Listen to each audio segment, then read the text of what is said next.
Hi అండి.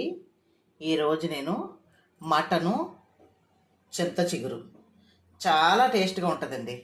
ఓకేనా? Mutton చింత చిగురు వండి చేపిస్తాను మీకు. ఫుల్ వీడియో ఛానల్లో అప్లోడ్ చేస్తాను, అక్కడికి వెళ్ళి చూడండి.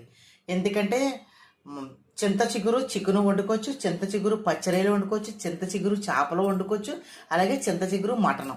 ఓకేనా? చాలా అంటే చాలా టేస్ట్గా ఉంటుంది. చింతపండు కంటే చింత చిగురు తినటం చాలా మంచిదటండి. ఓకేనా? చింత చిగురులో చాలా విలువైన పోషకాలు ఉన్నాయటండి. అందుకని మీకు గనక అందుబాటులో చింత చిగురు దొరికితే, వర్షాకాలం కాబట్టి తినండి. రెగ్యులర్గా తిన్నా ఏమీ కాదు. తర్వాత చింత చిగురులో పుష్కలంగా సి విటమిన్ ఉంటుందన్నమాట. ఓకేనా? చక్కగా నేను చూసారా, పెద్ద ఉల్లిపాయలు 3 ఉల్లిపాయలు కోసుకున్నాను, పచ్చిమిర్చి, అలాగే చింత చిగురు, అలాగే మటను 1/2 కిలో పైన, 1/2 కిలో తక్కువ మటన్ ఇది. ఓకేనా? ఫుల్ వీడియో ఛానల్లో అప్లోడ్ చేస్తాను, చూడండి. చాలా అంటే చాలా బాగుంటుంది. లాస్ట్ వరకు వీడియో చూడండి. పెద్ద వీడియో పెడతాను నేను, ఛానల్లోకి వెళ్ళి చూడండి. ఓకేనా? మటను చింత చిగురు.